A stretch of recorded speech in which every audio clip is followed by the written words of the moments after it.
tatukuta, basi somo hili utakuwa unalisikia kwa wakati sahihi. Bwana Yesu asifiwe. Na kwa nini tujifunze somo la upendo?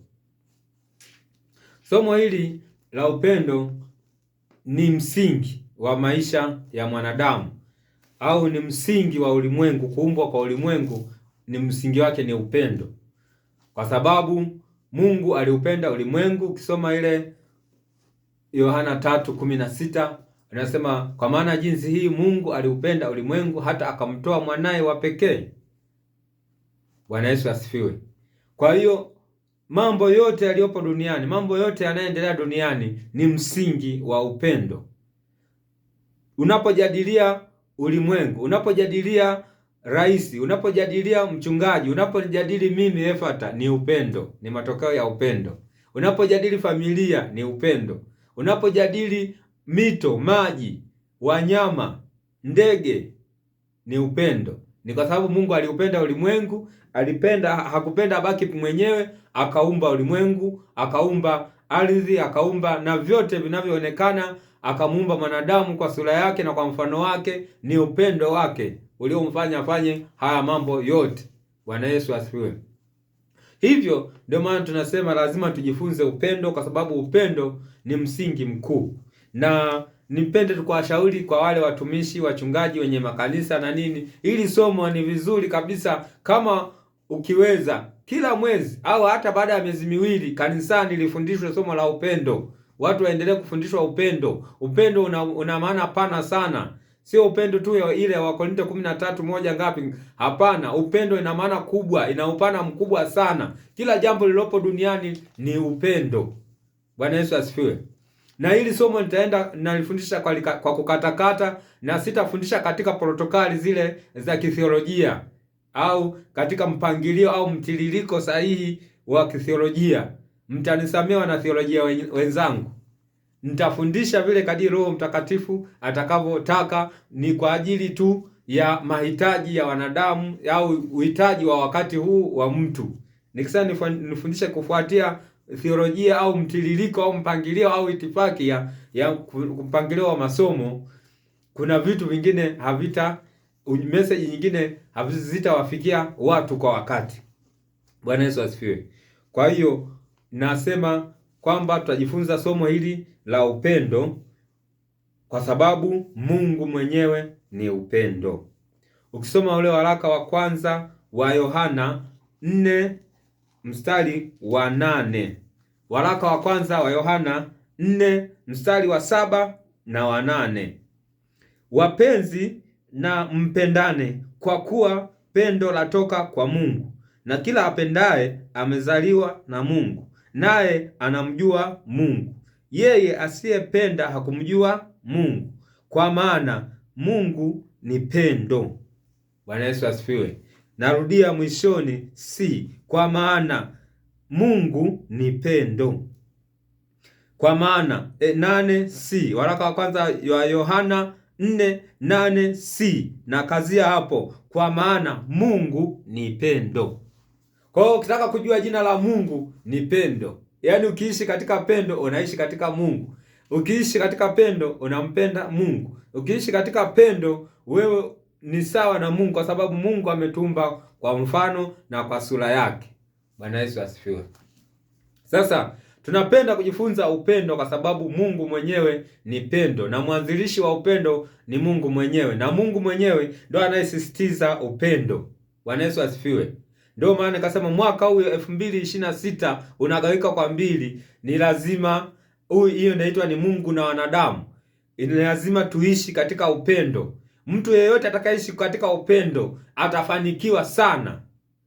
Bwana Yesu asifiwe. Mtu yeyote atakayefuata hili somo la upendo, pale ulipokuwa unaishi katika chuki, pale ambapo ulikuwa uishi katika usahihi wa upendo, ukibadilika ukiishi katika upendo, ukiwapenda wale uliokuwa umewachukia wale, nakwambia mwaka huu utakuwa ni mwaka wa mafanikio kwako, utakuwa ni mwaka wa baraka kwako. Mungu atakuwa pamoja na wewe, maana Mungu anaishi na yule mwenye upendo. Mungu anaishi na upendo ulio sahihi. Bwana Yesu asifiwe.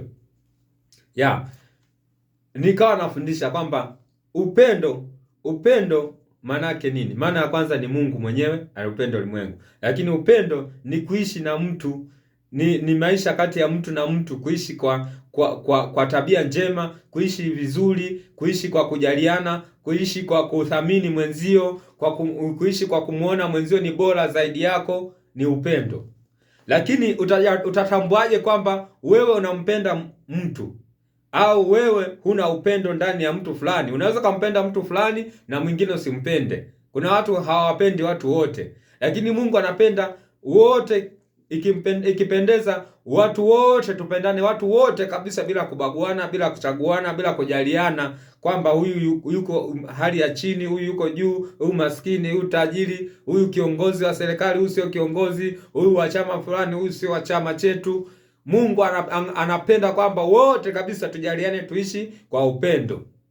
Sasa vitu gani, ishara gani ambayo utaijua kwamba hii ishara hii inanionyesha kwamba mimi nina upendo? Ishara gani ambayo utajua kwamba wewe mtu fulani unampenda, watu wa idara fulani huwapendi, watu fulani unawapenda? Ni hivi kwamba upendo unakuja tu pale, utajijua pale ambapo mtu anapotokea, yule ambaye akitokea mtu yoyote au likitajwa jina la mtu fulani, halafu ukapokea kwa negative, ukalipokea vibaya lile jina, mtu labda ametokea mtu ambaye mlikuwa ni jirani au nani, mlikuwa mnafanya kazi fulani, akatokea mtu ambaye labda kwa namna moja au nyingine unampenda au humpendi, akatokea pale pap, jinsi utakavyomwangalia, jinsi hisia zako zitakavyompokea, jinsi vile ambavyo utakavyo hisia zako moyoni zitakavyomwangalia, au macho yako utakavyomwangalia, au mdomo wako utakavyo, kama iza utakunja au utafanya nini, au kama ulikuwa unaendelea na kazi ukaacha au kafanya, jinsi utakavyompokea moyo wako yule mtu, itakupa majibu kwamba wewe aidha unampenda au unamchukia.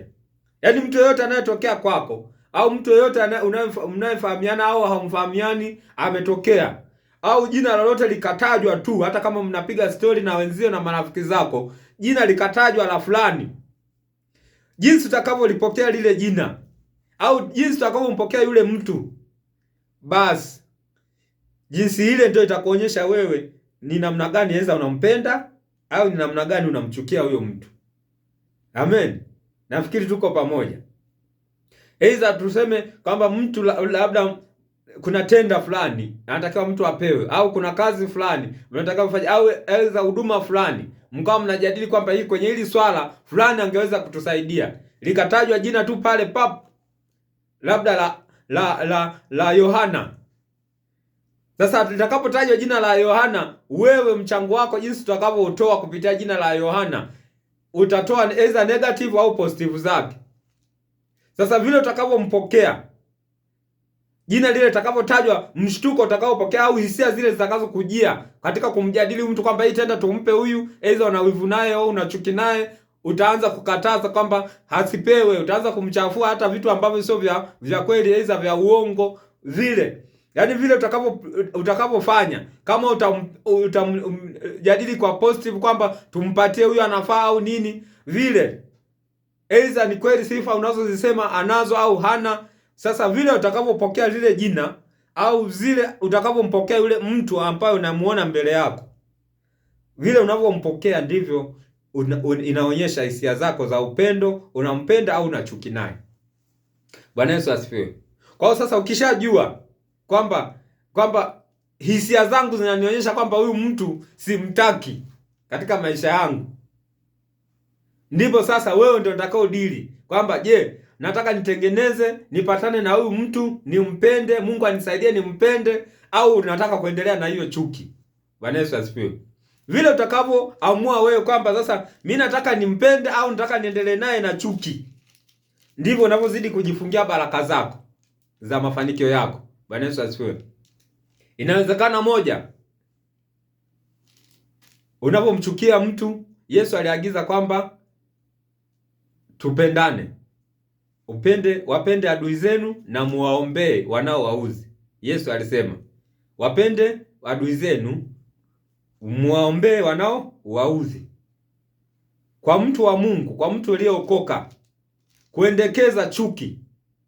Kuendekeza chuki hata kwa mtu, hata kama mtu sawa amekutendea vibaya, lakini kuendekeza chuki kwa mtu aliyeokoka anayetamani kwenda mbinguni, nikwambia kabisa ufalme wa mbinguni sio wako.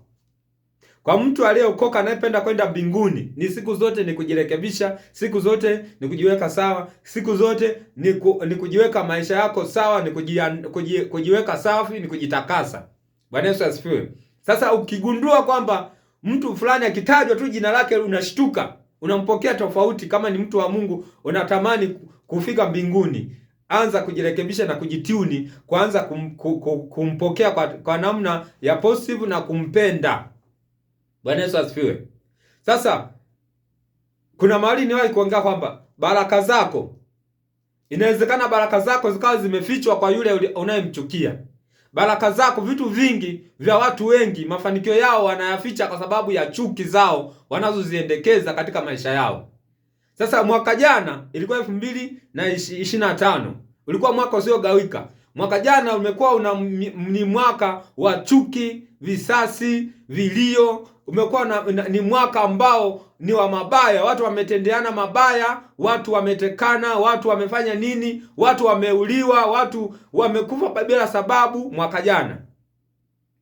Mwaka jana watu wengi wamechukizana, watu wengi wamepandiana chuki, watu wamepandiwa chuki viongozi, wamepandiwa chuki wananchi, wamepandiwa chuki waumini, wamepandiwa chuki wachungaji, wamepandiwa chuki wachungaji kwa wachungaji. Kuna wachungaji wameachana kiaina, wengine wamehama makanisa, wameachana bila mtiririko mzuri. Ni kwa sababu mwaka ule ulikuwa ni wa chuki. Mwaka ulijaa chuki, mwaka ulijaa mafarakano, ulijaa faraka. Shetani aliuweka mwaka ule ni faraka. Lakini mwaka huu Mungu anaagiza ni mwaka wa upendo, ni mwaka wa kukusanya, ni mwaka wa kukusanya vile vilivyotawanyika. Kupitia upendo unakusanya vile vilivyotawanyika, iwe serikalini, iwe katika jamii, iwe katika familia, iwe katika kanisa. Ni mwaka wa kukusanya vilivyotawanyika. Ni mwaka wa upendo, ni mwaka wa kukusanya, ni mwaka wa mafanikio kwa kila mtu. Iwe serikalini, ni mwaka wa kufanikiwa. Iwe ni rais, ni mwaka wa kufanikiwa. Iwe ni mawaziri au wabunge, ni mwaka wa kufanikiwa. Iwe ni wanasiasa mbalimbali, ni mwaka wa kufanikiwa. Ikiwa tu utasikiliza ujumbe wa upendo, utarudi kwenye upendo, utasikiliza upendo, utafuata upendo, utatii upendo, utawapenda wale wote waliokuwa unawachukia mwaka jana, utarudisha hisia zako zote za chuki na kuziacha na kuwapenda wale wote waliokuwa unawachukia na kuwaombea wale wote waliokuwa wanakuudhi. Ikiwa tutawapenda adui zako, ikiwa tutawapenda wale wanaokuudhi, utawaombea, mwaka huu Mungu atakufungulia njia mpya, atakufungulia mwanzo mpya, atakufungulia mambo mengi. Hata kama manabii wengi wametabiri mengi juu yako, kwamba amekutabiria mabaya, ikiwa tu utarudisha upendo, kuipenda jamii ambayo ulikuwa umeichukia, ukiipenda jamii ulikuwa umeitelekeza, ukiipenda jamii ambayo uliona kwayo haina maana kwako, haina msaada, ukirudisha upendo, hakika mwaka huu ni mwaka wa mafanikio kwa nchi, ni mwaka wa mafanikio kwa taifa, ni mwaka wa mafanikio kwa viongozi, ni mwaka wa mafanikio kwa muumini mmoja mmoja, ni mwaka wa mafanikio kwa wananchi wote, ni mwaka wa mafanikio hata kwa wasanii pia. Ikiwa watarudi pale wakaanzia pale walipoishia, kwamba tunaomba tumesikiliza upendo, tunataka tuufuate upendo. Upendo ni kila kitu. Tunapojadili maisha ya mwanadamu ni upendo. Unapojadili usawa wa maisha na amani ya mtu ni upendo. Unapojadili amani, Yesu alisisitiza upendo, amani na umoja. Bila upendo, katika haya yote, bila upendo hamna kitu. Tutasoma hapa Yesu alisisitiza juu ya upendo. Mwanafunzi mwanasheria mmoja wa wanasheria, tuseme wanasheria hapa Tanzania tunao wanasheria, mwanasheria mkuu, tunao wanasheria na wengine wa kujitegemea, tunao hawa mawakili na nini, wote hawa ni wanasheria. Na